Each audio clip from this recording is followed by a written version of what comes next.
অন্তরে যা আছে আপনারা যে বাধ্য করে তার কথা বইলে দেন না। আপনারা কি করবে বলেন? আপনারা খুন করবে? আপনি প্রায় 80 বছর বাঁচছেন, আর কয় বছরই বা বাঁচবেন? আপনাকে যদি হত্যা করা হয়, কিন্তু সেই রক্তের বিনিময়ে যদি আপনি শহীদদের রক্তের বিনিময়ে নতুন বাংলাদেশ গড়ে যেতে পারেন, আগামী 1000 বছর বাংলাদেশের মানুষ নামাজে প্রার্থনায় আপনার জন্য শুধু দোয়া করবে।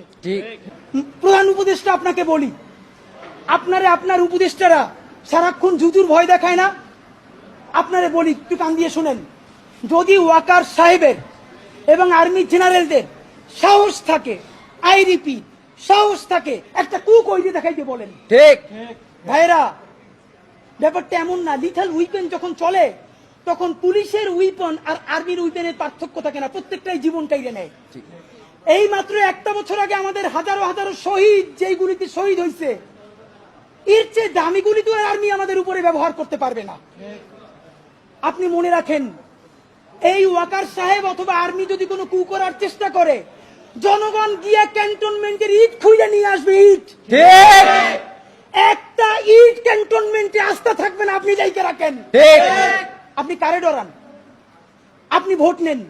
মিনিমাম 100 রিক্সাওয়ালার সাথে কথা বলেছি গতকাল পর্যন্ত, প্রত্যেকে বলে এই উপদেষ্টাদেরকে তারা বিশ্বাস করে না, কিন্তু ইনুস বেড়া ভালো।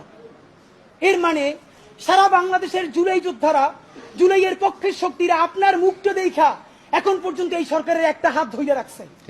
কিন্তু এই উপদেষ্টাদের কেউ কেউ ইতিমধ্যে রাজনৈতিক দল যারা সামনে ক্ষমতায় আসবে তাদের সাথে নেগোসিয়েশন করে কেউ সামনে আইনমন্ত্রী হবে, কেউ অন্যান্য মন্ত্রী হবে, কি কি হবে এইটা পাকাপোক্ত করে এখন তাদের জবানে আমাদের ঘোষণাপত্র লিখে দেয়। ঠিক, এখন সেই ক্ষমতায় যারা আসবে সেই দলের মুখপাত্র হয়ে তারা এই সরকারের মধ্যে কাজ করে।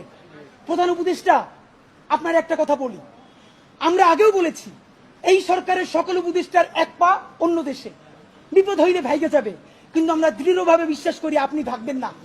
এর প্রমাণ, আপনি যদি ভাগতেন, পৃথিবীর কোন দেশ আপনারে রাখতে চায় না বলেন?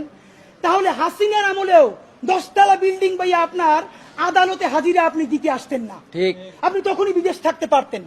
আপনি এই দেশে থাকতে চান বলেই আপনি আসছেন, আমরা বিশ্বাস করতে চাই।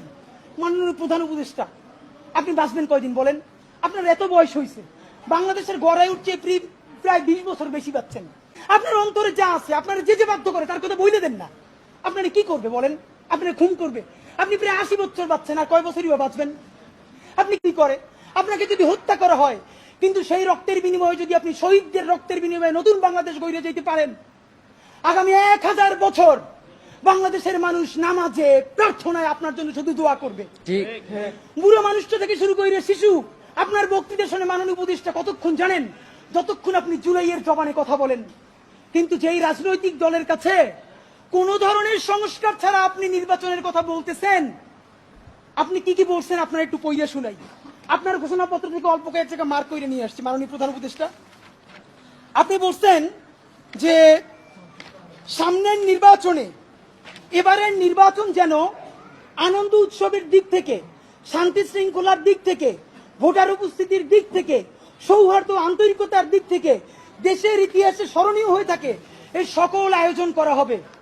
মাননীয় প্রধান উপদেষ্টা, 6 মাস বাকি আছে। এই 6 মাসের মধ্যে আপনি এই উদযাপন কেমনে করবেন? নির্বাচন শুরু হইতে পারে না, এর মধ্যে মানুষকে হত্যা করতেছে রাজনৈতিক দল একটা আরেকটারে। তাহলে এই আমলা, এই পুলিশ, যেই পুলিশ রাজনৈতিক দলের ছত্রছায়া আবার হত্যাকাণ্ড ঘটাবে, আপনি দাঁড়িয়ে দিয়ে কেমনে পারবেন?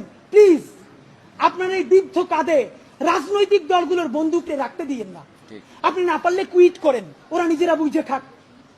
কিন্তু রাজনৈতিক দলের একমাত্র মুখপাত্র হইয়া বাংলাদেশের মুখপাত্র থেকে আপনি বিদায় নিয়েন না। আপনি নির্বাচনের কথা বলছেন, আমরা খুশি হয়েছি, কিন্তু ইতিহাসের স্মরণীয় নির্বাচন করার রোডম্যাপ কোথায়? বাংলাদেশের রাজনৈতিক দলগুলো আপনার সাথে মিটিং করে সামনে এসে বলে আমরা নির্বাচনের রোডম্যাপ দেখি নাই, আমরা হতাশ। ভিতরে কথা বলার চেষ্টা করলাম, আফসোস, রাজনৈতিক দলগুলো এত বদমাশ কেমনি হয় ভাই?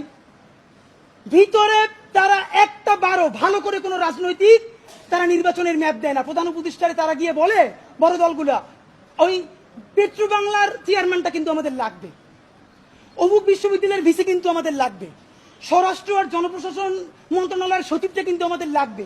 বাইরে এসে বলে আমরা নির্বাচন না দেখে হতাশ। একই দ্বিচারিতা। আপনার প্রতি অনুরোধ, এই যে আপনারে বাহিরে এসে বলে যে আপনি নির্বাচন দেন না, আপনি কেন প্রেস মিট করে বলেন না বিএনপি আমার পেট্রো বাংলা চাই, জামাত আমার স্বরাষ্ট্রমন্ত্রী চাই, এনসিপি আমার কাছে জনপ্রশাসন চাই, বইলে দেন। ধরেন আপনি বইলে দিচ্ছেন, করবে কি? মারবে। আপনি তো এমনি একদিন মরে যাবেন, আজীবন বাঁচবেন। আপনি বইলে দেন না, ওদের নেইতে কইলে দেন। রাজনৈতিক শক্তির আমরা পক্ষে, কিন্তু রাজনৈতিক দলের নামে নিপীড়নের পক্ষে আমরা নয়। ঠিক।